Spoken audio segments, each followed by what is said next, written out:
All right. Nick's just left. Welcome everybody. It's Monday, 28th of September 2015. TVP UK FAQ. What is it? 64, 65, and 66 this week. I have Nick and Elliot, and thanks guys for coming along. Mick's done his answers as well, but he couldn't make it, so I'll kind of read out his answers. And we're off. So, FAQ number 64. What do you consider to be a high standard of living which everyone in the world is entitled to? And who is the one to decide this? Anyone want to tackle that? Yeah, I can give you my answer.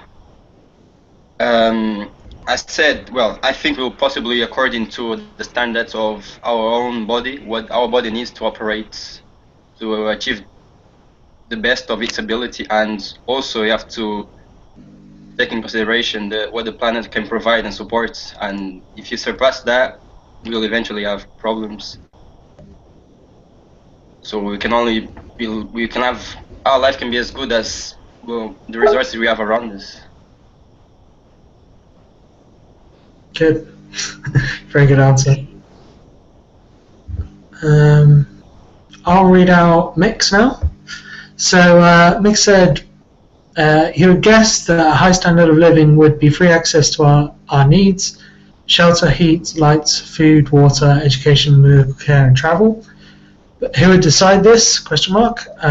I'd guess everybody, or anybody who understands that when the person next to you has all these needs met, they tend to be a much nicer person and isn't going to stab you for your laptop or go and buy some snack. I don't actually know who will decide this, so I'm going to check the answer.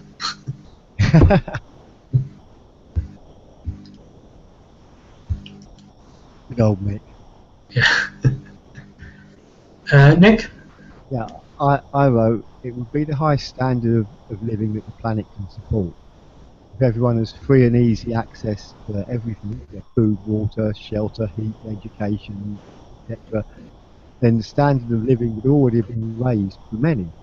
And obviously, what is considered a high standard of living is going to differ from person to person. But I believe a resource-based economy would hold the potential to satisfy the majority of what people would require to have a happy, satisfying life. Good answers. Okay, so me, I said high standard of living is free education, good services for all. The standard will be constantly improving and determined by the level of scientific breakthrough at the time. No one person decides this level. Entitlement is a word embedded in today's paper proclamations of human rights. More like bullet points than a full paragraph. But yeah, it's a good answer as well. I think what I was trying to get in mind, but I failed to do, but both of you did, which is, defining it or saying the limiting edge of what the planet can support. That's a very good bit that both of you put in that I didn't. Well, yeah, but then you put the level of being determined by scientific breakthroughs as well, which is also a thing, isn't it? It's one of these questions where, a high standard of living. Obviously, if you're living in a war-torn country at the moment, anywhere you could get a hot bath, like a high standard of living. But if you were, one of the elite jet sets right now, you would be saying, well, I've already got one, and my standard of living couldn't improve. So it is all about perspective, really, as many things are.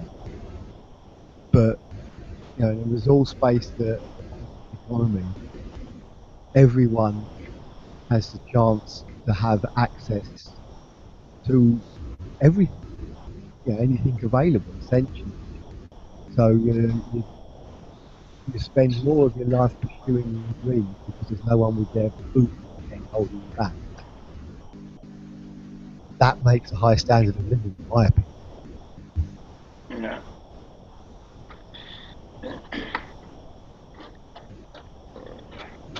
Yeah. Cool. So I'll read out the real answer now. So FAQ 64. What do you consider a high standard of living, which everyone in the world is entitled to? And who is the one to decide this? In a resource-based economy, many of the shortages that we have today could easily be overcome by technological ingenuity and the reduction of waste. For example, we could use a form of evaporative condensation in all areas where there are water shortages. We could provide canals from the sea into the land and cover the canals for several miles with transparent enclosures. These would be used for evaporative desalination. In the state of Florida alone, we have close to 50 watts per square yard, which is not harnessed by the time of at this time by solar heat concentrators. All highways, parking lots and rooftops in the new cities would be used to heat water for all the community's needs without burning of fossil fuels. By using geothermal energy alone, the natural heat of the earth, we could propel the world's society for the next 1,000 years, but this is relatively untapped. There is also wave power, wind power, heat concentrators, and many sources of untapped power. Science has never been given the assignment of the production of an abundance for the benefit of all Earth's peoples. A high standard of living would mean that all members of society would have access to the necessities to sustain life: medical care, education, food, clothing, housing, entertainment, leisure time, and more.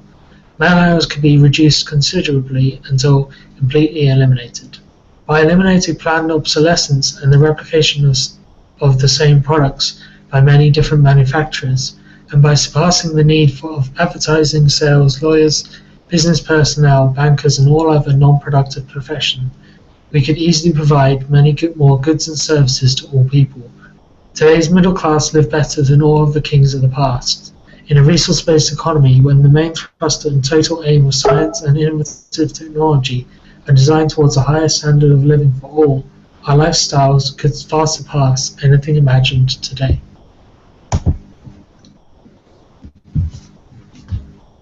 I think we all touched on aspects of that answer, didn't we? Yeah, but they went into some good specifics. Well, you know, they've had a lot of time to answer that. They've had practice. That's it.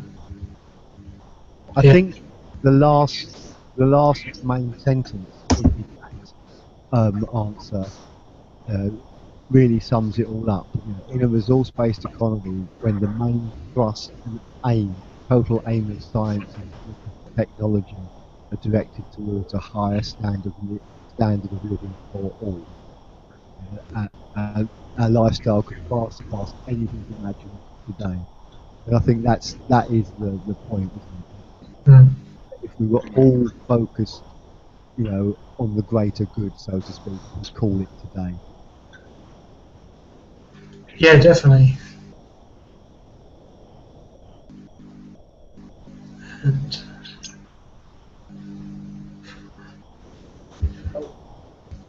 I was also talking to Danny and asking him about what if everybody moved to so-called sustainable villages around the world. That still wouldn't do it, would it? Because they're all like kind of separate, you know. They're not connected to one another, and they're not global. If everyone decided to live that kind of life, all of a sudden, you would still maybe collapse. Definitely, and this is why TVP kind of is quite careful to distance itself from these kind of communities, especially when some of them, like some people get into their heads to call it hybrid RBEs or that kind of thing, where it's just like maybe a barter system or a community system kind of thing. And yeah, you know, they set off a bunch of nukes in this area in Russia where all the Earth's like air kind of is generated. Then it just spreads everywhere, and you know, same with oceans and all this. Yeah, like this recent one that I heard, it's called seasteading. I don't remember the full name, but they want to start building like new cities on the sea, because they want to like create new governments on the sea, and I don't know, but it seems like they don't even touch the social parts of our problems nowadays. And they just want to create another kind of government, still with people and all that, and they are kind of separating themselves because they don't even thinking of taking this globally. They're only thinking of setting this up in this community and if it works. And if this project concerns itself with making it global, not just a certain group of people.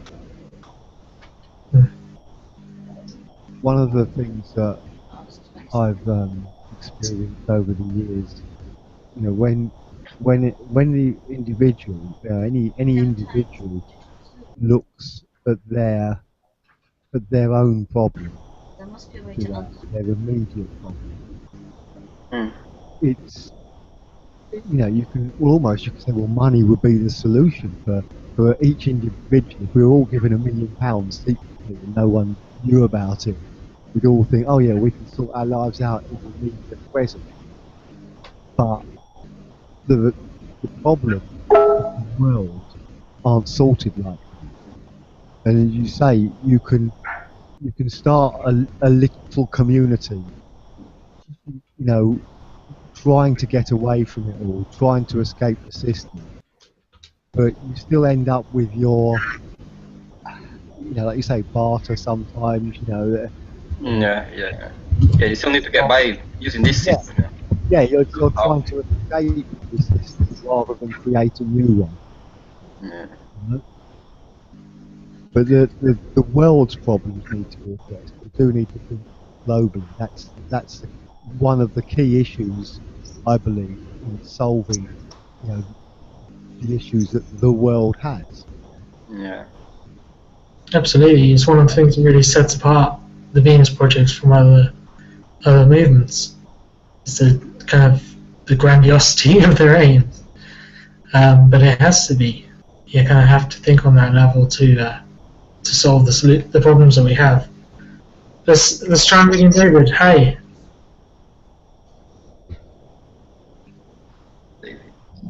Oh. Okay, I don't know if this is working. Is it working? Yeah, it is. Yeah. Oh, cool. Yeah, hi, David. Okay, I hope I'm not getting any feedback because I haven't done a Google Hangout since the last time I saw you at a Google Hangout, Aiden. Yeah, that was a while ago now. How's it going? I'm doing okay. Hi, Rasta, and I'm sorry, dude, I don't know your name. Helio. Yeah. Oh wow. Nice to meet you. I have a song that's named kind of after you. Is that really? Interesting. Hi, nice to meet you guys. Nice to meet you too. Sorry that the camera's right up on my face. It's a new camera, and I haven't figured out how to get it to back off from me so that you're not seeing just my mug.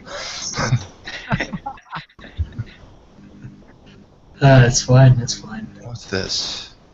Yeah, so what we tend to do these days is we're going through the FAQs one by one and trying to answer it ourselves, and then kind of cross-referencing with the real answer. Okay. Kind of check up on our knowledge, and between us we generally get the answer, and then we just kind of take that as a kickoff point for other questions and the general discussion. Yeah. Well, I did talk. You remember when I spoke to you the other day on Facebook? Which, by the way, did you hear? Facebook's been hacked and it's shut down. Yeah. Yeah. I just found out. I'm still planning on doing what we discussed, Aiden. And I'm actually putting together a list. I spoke with Mick. I'm sorry, guys. I don't mean to domineer the conversation, but I want to talk this over with Aiden just a little bit. I talked to Mick, and I kind of laid it out to him the same way that I laid it out to you. And I don't know. I don't know. I mean, I'm to give the other two guys here a brief background. I'm trying. I've conceived of an idea that's probably very, very, very out there by today's standards. I found out through doing genealogy, with my wife doing genealogy, that I'm a member of the royal family. I'm a distant, like a fifth cousin to the Queen here in this country. I live in England with Aiden. And I thought that maybe I could send a message to Her Majesty, Cousin Liz, and get to donate money. Try and schedule sit down and chat and say, listen, you know, you really, I mean, you're the Queen. You're supposed to care about the people that are under your control here in this country. Let's do this. Let's get this thing going and see if we can build a self-sustaining city in England. All right. And so I was talking with Aiden. I'm sorry. Go ahead, Rasta. What'd you say? I'm sorry. Sounds good so far. Okay, so obviously, I mean, you know, obviously, what I was talking with Aiden about was, I know that Jacques guards his plans very carefully because he doesn't want somebody to come along, take the plans, and then use them to make a profit. That's not me. I don't give a fuck about money. I'm living in a resource-based economy now. As of last Friday, I'm living in a resource-based economy myself, just me. All my money gets spent on stuff that I need, and other than that, that's all that I have. I don't have any extra money. I don't want to make a profit. I don't need to do that. But I want to give that to everybody else. And so my plan is to write to the Queen, ask for an audience. It doesn't even have to be a formal audience. I don't have to go to London and see her. She can call me on the telephone, okay? I give her my phone number, give me a bell, you know? And I want to discuss this with her. And the way that I'm kind of looking at it is as a last-ditch effort to appeal to the 1% and say, look, you guys are not going to win this, you know, and stuff, because things are changing so rapidly, and we're moving towards a resource-based economy as it is anyway, whether they like it or not, it's going to happen. So I'd rather have it happen smoothly and avoid any kind of conflict and problems with people going and looting stores and everyone going crazy and saying, oh my God, we're going to run out of food. No, don't need that. So that's the plan. And I wanted to have a conversation with Jacques or a representative, somebody who knows his stuff almost as well as he does, if not the man himself, and say, listen, this is the plan. I know that Aiden told me that Jacques is looking for a country to be the first to promote, to build a self-sustaining city, to allow this to happen. If I can do it, if I can go to Cousin Liz and say, listen, I'm a representative of this and we need to build this in England, then, you know, maybe, I don't know, maybe. You think you can really reach her? You can write it. Most people do not call her. She doesn't have email. She doesn't do Facebook or Twitter or any of that other stuff. You can write her a letter, and that's the plan. Right. And I'd like to, but before I write the letter, I want to have all my ducks in a row, which is why I like to talk to Jacques and say, look, I might be able to do this. You know, give me some information that I can go with to present to Her Majesty and say, look, because I mean, I've also done a whole lot of research about Her Majesty and what she's supposed to do, and it's kind of strange how it worked out. In case you can't tell by my accent, I am from America. I was born there. And I was doing research about the Queen and her role and what she's supposed to do. She is technically the President of America. She has the same roles, the same duties, the same responsibilities that the President of America does, but she does it for life, where the President of America only does it for 4 years. So, and I've learned this. I mean, people try to, you know, they'll tell you, oh, the Queen's just a figurehead. She doesn't have any real power. Bull fucking shit. The Queen's the only one who can let us go to wars. The Parliament has to go to her to get us into a war. Granted, a lot of her responsibilities and powers are handled through ministers, but still, the ministers have to go to her. They have to defer to her. That's why David Cameron takes her that red briefcase every week or every day or however often he does it. You know? So she's the man. You know, she's the person to talk to, I think. And with me having the knowledge and the proof that I am definitely a member of the royal family in more ways. I mean, the way that we worked it out is Most people wouldn't admit to it, you know. I don't really care, okay? You know, I don't really care about being a member of the royal family. I mean, I'm happy and all that's great. If I can do something to help everybody else, then all good. But the way that we've worked it out is through the Torvilles. Yeah. Through the Torvilles, I'm related to the Angevin kings, which are the ones that were prior to the Plantagenets. The Torville was my great-grandmother. My grandmother, my dad's mom, is a Cogshall, and through her family, I'm related to the Plantagenets. So I got this whole thing freaking covered. And I've got the proof. I've got the genealogy, I mean, all the way back to my furthest forebearer, who was a guy named Tedric. So if I can present this to her and say, listen, I have a valid ability to be able to talk to Her Majesty, and then present this idea to her and say, listen, we got to do this. This is going to happen whether we want it to or not. And then see what happens from there. And if she says go for it and puts me in charge, we will have a self-sustaining city in this country. Cool. Okay, so you want advice how to do it? How to get your stuff? You basically, this is way above my head, basically. Well, hold on. Let me say one more thing. Well, you sent me to the FAQ, Aiden. You did. And yeah, I thought we were discussing quite a different question. I'm sorry. I know. I don't mean to come in here and take over your conversation. I really apologize for this. No. I mean, I'm looking back through the Facebook message. We were talking about how big does a city have to be and how many people can it sustain, which was kind of a question. I've actually done some research and I've prepared some questions. And you told me what kind of information Jack is going to be looking for, and I figure I live here in Nottingham.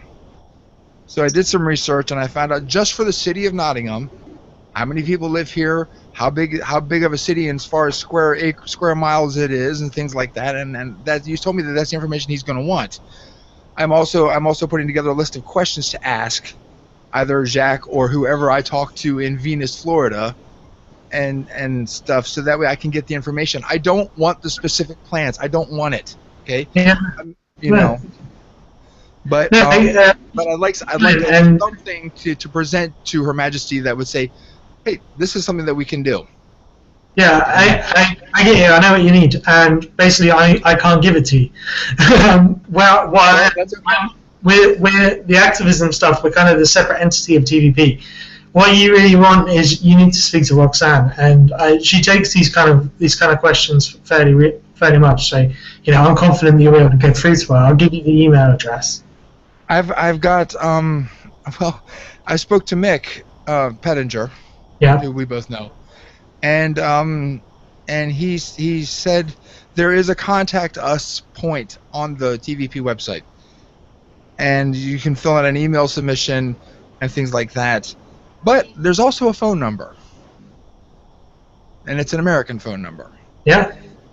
And so that's why I'm putting together this list of questions to call them up, ask them these questions, get the answers and stuff like that. Because I can make international calls here from here for cheap. Because thank God for Virgin. But well, that's definitely a great way to do it. And you sound like you're prepared with your list and stuff. Not quite. Right now, as it stands, I've got 3 questions and the information about Nottingham. Well, yeah, that's great. You're doing that's a lot more. A lot of backup work already, so cool. Keep going. Get ready for it, and then when you phone them, I would just see if you can make an appointment for a chat, rather than try and get into it straight away, because I know they're pretty busy with what they're doing. But okay. Well, that's pretty good to me, to be honest. What kind of thing do you think we could do? I mean, I have left messages. Roxanne is my friend on Facebook. Okay, I added her. She accepted the ad and stuff, and I'm very happy about that. And I left her messages because they were working on that. What was it? The Choice Is Yours documentary that they're working on. Yeah, The Choice Is Ours. Yeah, Choices Are. Sorry, and I've got some songs. I'm a musician, and I think you know this. I've got some songs that would probably do really well if they wanted to use them, and they can have them. I don't care. Take them, use them, do whatever you want with them. And I've left her messages, but I have heard nothing back from her. with regards Yeah. to that. So Facebook really isn't the way to get hold of Roxanne. She'll jump on it once a month, accept everyone, and then log off. okay. So yeah, you've got the website stuff. I'll give you also. That is the email address that goes to Roxanne and the other 2P admins. And if you give me 1 sec, I'll give you the email address of our audio department, the TVP audio department. Have you been in touch with them at all about giving them? No, I haven't. Like I said, all that I've done. I mean, I've got some material that I thought might do well, for their purposes for that kind of film. I've got a song that's called what's the one that ends with choice? Reality. Yeah, I think I've got a song that's called Reality, and it ends off with to say, the choice is yours, and it's really kind of cool. So I'm quite proud of it. Nice. Let me hold on 1 second. Let me add this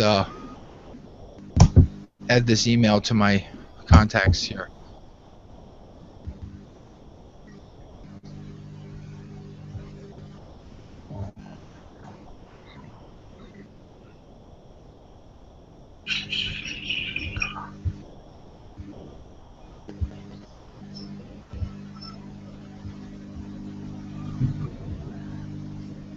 Thanks.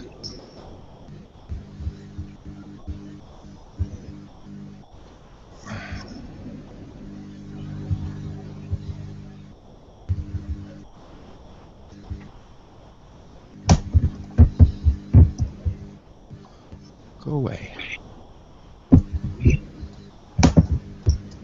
Alright, and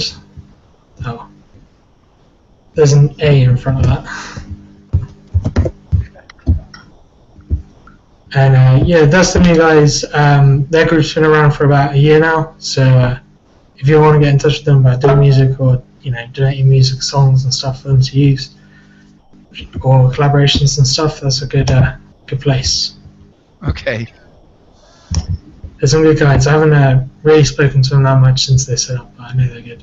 If if nothing comes back, then let me know and I can chase things up. Okay. Cool. Should we go on to the next FAQ, guys? Sorry, the other two. That's all good. Do you have anything that you want to input on what we've been talking about? What question are you guys on? Uh, I meant the other guys talking to about the Queenie idea. I think that all ideas that will at the very least raise awareness are good ideas. Yeah. So I think if you're going in and you do manage to speak to her, as good a talker you are at TVP, if we could get her on the phone to Roxanne or Jacques, it'd be amazing. Yeah. I mean, really, she is. I don't care what anybody says. I've heard it said before. The Queen is a figurehead. She has no real power. Sign language for you guys here. This right here. I don't know if you can see it. This no, it's not working. I've decided doing a sign for bullshit. Well, what I would say on the Queen's power is, I don't know, maybe you haven't quite picked up on this, but what I generally feel in the public and stuff is that the Queen and the royal family have to be apolitical. If they take any stance, the media completely jumps on their heads. And I'm not saying it's not within their power or whatever, but as from a public opinion point of view, if they try and do anything, basically, everyone goes crazy. Or at least people that really don't like them go crazy. That's the thing, though. I mean, really, what I'm looking for is the royal family, the Queen, can remain apolitical. Okay, I am by far and away not a politician. Thank God for that. But they can delegate, and if the Queen, in her infinite wisdom, decides that is going to be my responsibility, and she's just going to be the silent partner. So freaking be it. I'll do it. Hmm. I'll do it. Well, good luck to that. Good talk to you on that, and definitely keep me updated how it goes. Right. So the next question on the sheet, so we're on 65, is who makes the decisions in a resource-based economy? Anyone want to try and answer that? I'll have a go if you want. How about Nick? Nobody. I mean, the planet can support and produce finite numbers. So, if the numbers and the resources are truly known, then it's possible to calculate, what we can produce and achieve. The new ideas, scientific development, will be open to all, so it could be discussed by people working together. Any idea can be deployed for the benefit of all. If it appears to be beneficial, and will help things run smoother. And obviously, the fact is that if an idea doesn't actually work, or becomes outdated, it can be changed very easily.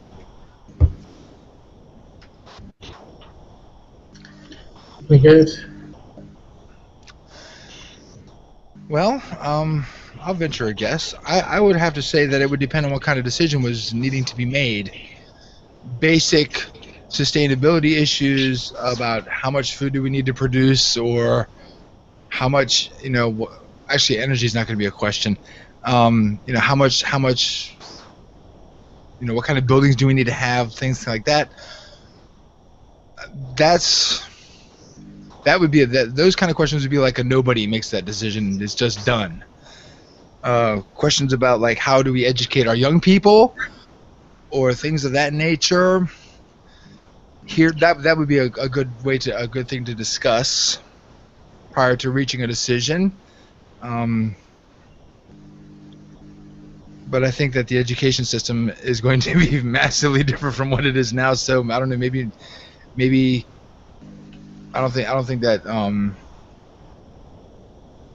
don't know. Things that have to be discussed. But I think that it would. For some of the larger decisions, it would have to be almost a consensus, almost. Well, education is an interesting one because I think there's a lot of science and methodology in it, even today, and so we can realize that especially very young babies, they go through very distinct periods. So you can the way that they're educated and raised, and that is actually decided by science. So it's again one of those kind of nobody ones. I see what you're getting at. For me, it's more like questions like, do you prefer red or blue? Do you like this kind of music or this kind of music? That's then just individuals, but generally about the system, it is that kind of nobody we arrive at decisions.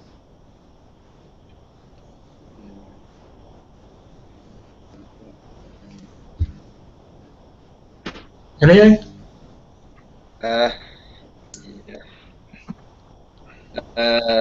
Like I heard Jack say many times, he says that we arrive at decisions through things like managing resources for automated systems, which have the potential to process a lot of information and do it in a very efficient way. It's programmed to do so.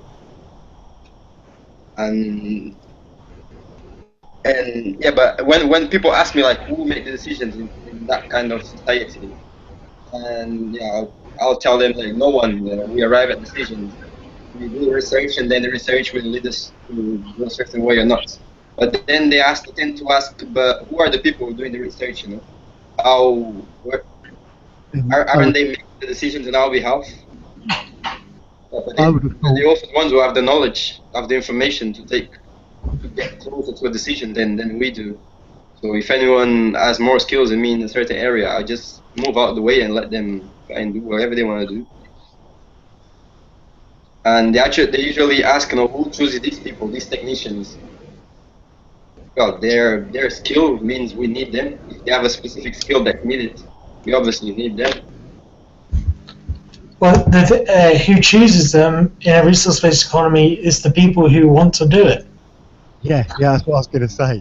The people who are interested in it, which will go and do it. And as you said, there might be from a certain angle, a degree of technological kind of elitism where people who know more get to make a bit more of the decisions. But the decisions they make and how they make them are all open for... Based on research, right? Yeah. Yeah. Based on research, but still within research, you might take this type of research pattern or this type of research pattern. But that's all there and open for people to look at. And whilst you might not understand it at that point, the tools to allow you to understand it are free and available. So you can just go and learn to be a good programmer or something, say, and then you can read it and go, oh, okay, they've done this. Yeah, everyone would have the chance to get to become, like we say nowadays, creative, right? So anyone could get to that level. Yeah, I think the fact that all research or development would be open for anyone to look at is a good thing, because you look in this situation, even someone who's a complete novice might be able to spot a huge error because it just sits there in front of them, and that's because you're not looking to belittle anyone's ideas or beat the patent on it so you can make money out of it. If you see what you think is a flaw, or you think of something that you imagine could improve a thing, you're just going to put it forward, and it can be assessed by everyone. And if the genius, the expert on the subject can go, holy shit, I didn't think of that. And that's one of the other beauties, the fact that everyone can contribute. That for sure the people with the technical expertise, may have more input. Anyone can have. Speaking of technology, I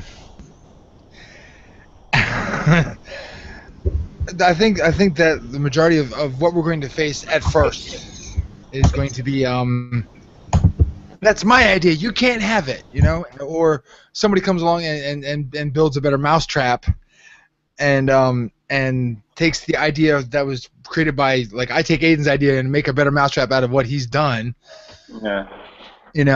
And then he gets mad at me. Well, you stole my idea. We're gonna have to deal with a lot of that at first. The funny thing is, though, I think that with, well, I keep hearing about 3D printing. Okay, I hear that they are building 10 houses per day in China with 3D printing. And they're I don't know what they're using to build them with. I don't know if they're using concrete or what, but they're building 10 houses a day in China per day, per 24-hour period, all using 3D printers. And yeah, I heard about that.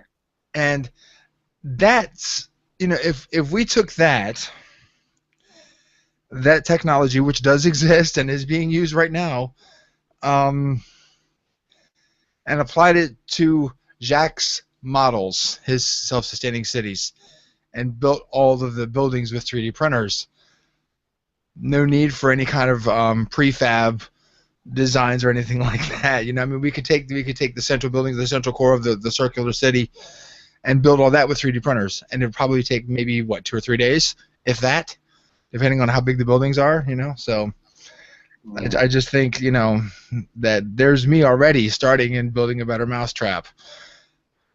Using that idea. I mean, I don't know. From what I've seen, I've watched videos about how this stuff works. It literally, I mean, it's like printing on a piece of paper, with an inkjet printer, except for instead of shooting ink, it's shooting concrete, or it's shooting hempcrete, or it's shooting whatever it's coming out of it, to make the building.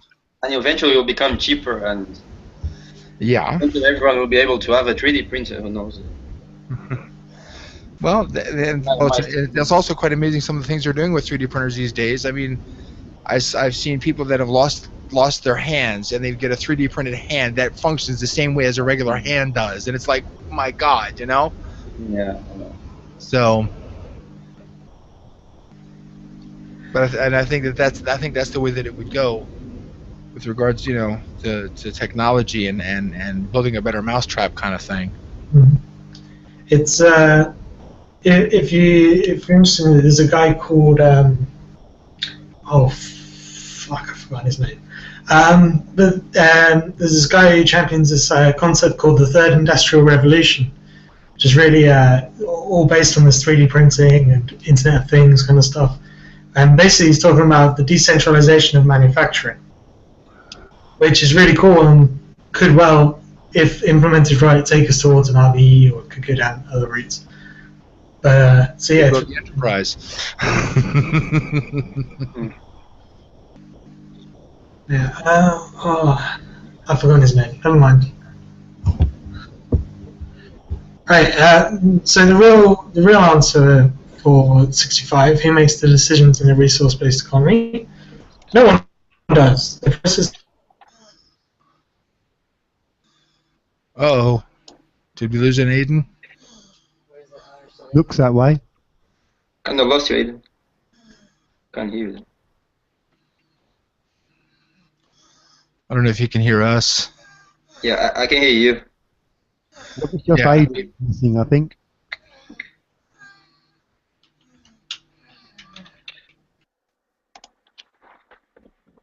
Well, he's either now talking to nobody or pulling his hair out going, bugger, it's not working. Oh, he just said be right back.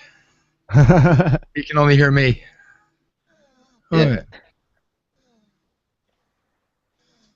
Should I Oh, shout it? I can hear Rasta as well. Yeah, can't hear Aiden. He's gone. In this economy. Welcome back, Aiden. Yeah, you're back now. Back. Oh. Sorry, my whole computer just froze for like ages. Oh man, so I don't know. The answer was what we've said. No one makes decisions, we arrive at it based on the scientific method and Earth's carrying capacity. Cool. I've just seen the answer to the next one, so this is going to be interesting. This is the question to make the evening fun. So, 66, will all people be alike? Different. Much different than they are now. I hope and pray.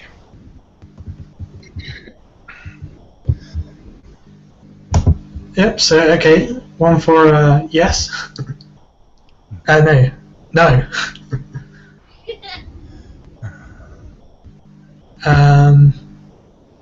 Elio, maybe? Yeah, I'll go for it. Well, I think up to this point it's hard to tell if they'll be alike. They'll be different. They'll probably, well, it's hard to tell, but it seems that in a resource-based economy, people will have the same reaction to some aspects, like taking care of the environment and themselves. Maybe they'll be uniformed in this kind of aspect. But depends what you're talking about specifically. That's a good answer. Also, Nick wrote his answer down earlier. He said, I doubt it. That would be boring, and how many times have you argued with friends and family because you want to go off and do something they don't want to do? I think a resource-based economy would give us the opportunity to meet like-minded people, but that, like today's society, we wouldn't all agree on everything. There are too many abstractions and variables in individual experience/memories to become uniform without being Borg hive minds. Star Trek references abound. Nick knew he wasn't here today, so he's spiced up his answers. Alright, Nick? Yes, we're all different. I I don't say like in unison. Yeah, the fact that we are all the same, essentially, you know, a bag of water and electronical impulses, but we're all different, you know, and these things happen at the same time. So I imagine that will carry on regardless of whatever happens. Good answer. So I said in an RPE there will be far more variety in services and goods available to everyone. So corresponding there will likely be a larger variation in personalities and interests. Just an example, today I can't afford to go submarining. Could be something I was interested in if made available to me. So generally will be more background variety to choose from. But the ability to communicate and understand each other would probably be larger than today. And you kind of said what I was trying to kind of get at there, which is there might be some kind of uniform values about environment and our place along Language. Earth and that kind of stuff. Possibly global language or a more scientific-based language. Jacques talks about searching for the science of communication in a couple of lectures, which is very, very interesting. Yeah. Well. So, any more kind of points on that, based on what we've all said?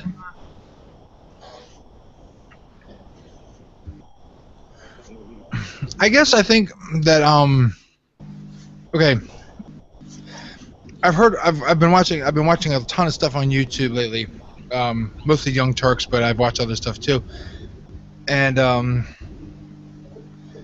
heard a lot of people talking about biodiversity and how we're losing it.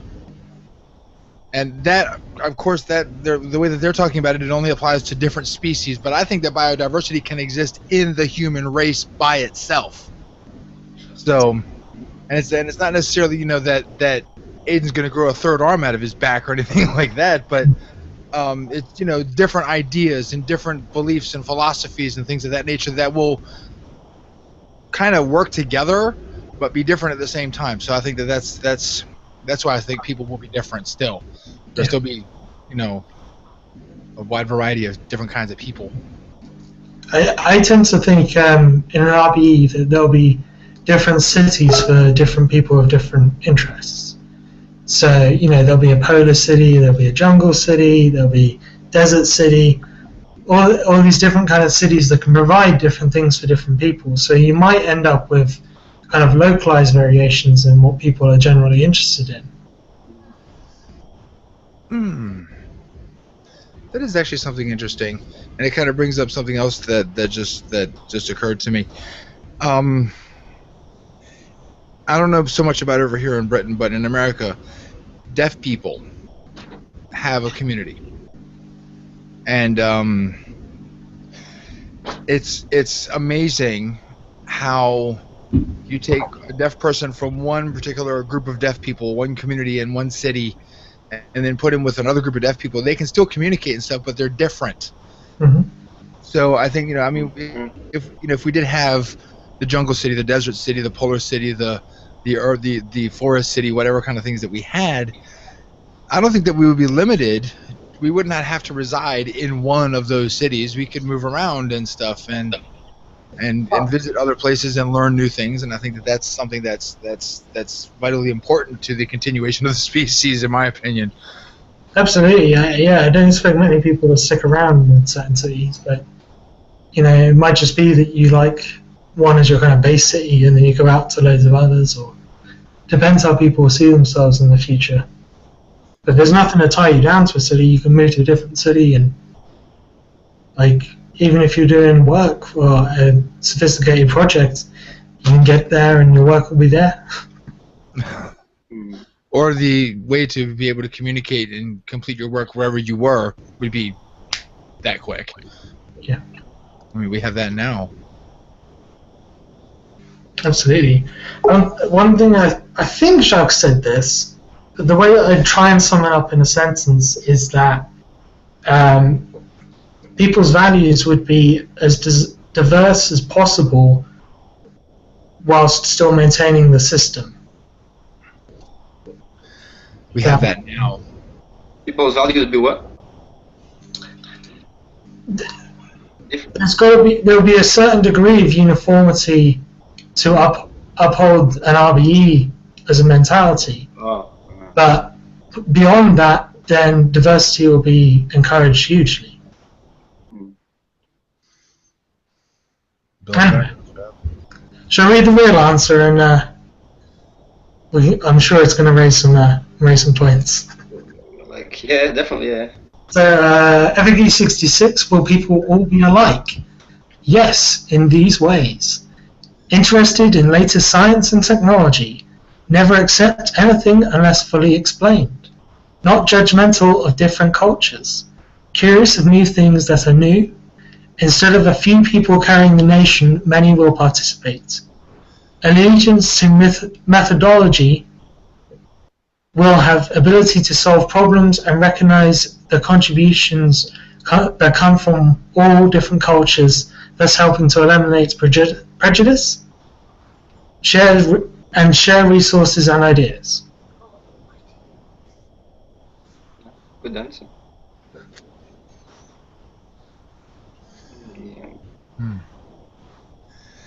Quite a bold statement. I'm inclined to agree. I mean, you know, there's no such thing as everybody being the smartest person on the face of the planet, because that just ain't going to happen. There's always going to be somebody smarter than you. So, and there's always going to be people that you're smarter than, you know, and you can teach them, and the flow of knowledge will be universal, unlike now. So cool. Well, yeah, I very much like that answer. It shows that you do need a certain proportion of likeness to sustain a big system like this. Like, if everyone in the world spoke their own individual language, We wouldn't understand each other. That would be chaos. We need a bit of fish. that was Marge. She says we need a Babel fish. Hello, her good mother. Yeah. Don't pull on the cables. I think the first point in the bona fide answer, which suggests everyone be Very interested. likely to everyone to be the same, you know, to same personality, same interests. How could that even be possible? Yeah, I mean, interested in the latest science and technology. You know, if you were someone who was interested in the art, you might not be interested in the latest science and technology. But that wouldn't mean that you'd be opposed to it.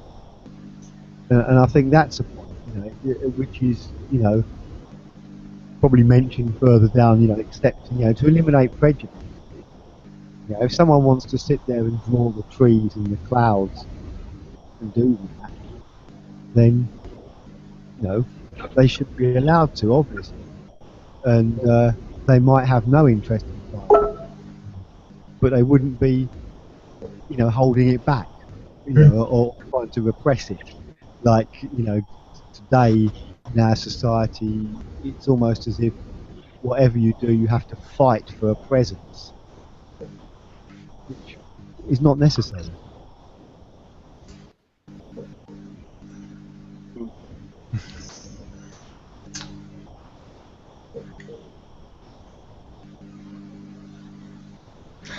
I'd like to make one more point, and then I got to go because it's almost 10 o'clock, and I got to get up early for work in the morning.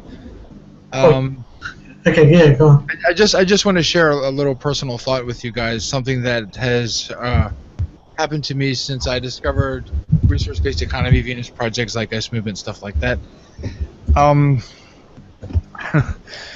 As I said before, I'm a musician. I've been a musician for, God, 30 plus years. And back when I was a young kid, I'm 46 years old, I was always about, you know, ooh, I want to go meet Metallica and all this other kind of stuff, right? And you know, and stuff, and it was completely 100% starstruck, the whole we're not worthy from Wayne's World kind of thing going on with me. And since I've found out about this resource-based economy and stuff like that, the effect that it's had on me if Steve Vai, who was one of my heroes, or John Petrucci, walked up to me and said hi, I wouldn't fall flat on my face and say we're not worthy. I would say, hey, can we talk about music for a while? And that is something that I'm very happy to have had happen with me with regards to this. So, and I think that that's something that I would be looking forward to, being able to do that kind of thing with other musicians and stuff, whether they're famous or not, doesn't really matter. So, anyhow, I got to get going, guys. Good to meet you, Rasta and Helio, Aiden. As soon as I get all these questions put together, I will keep you informed with what happens. Nice. Good luck. I hope it goes well. Cheers for coming in. Yep, nice to have met you, man. Take it easy, guys. Have a good night. You too.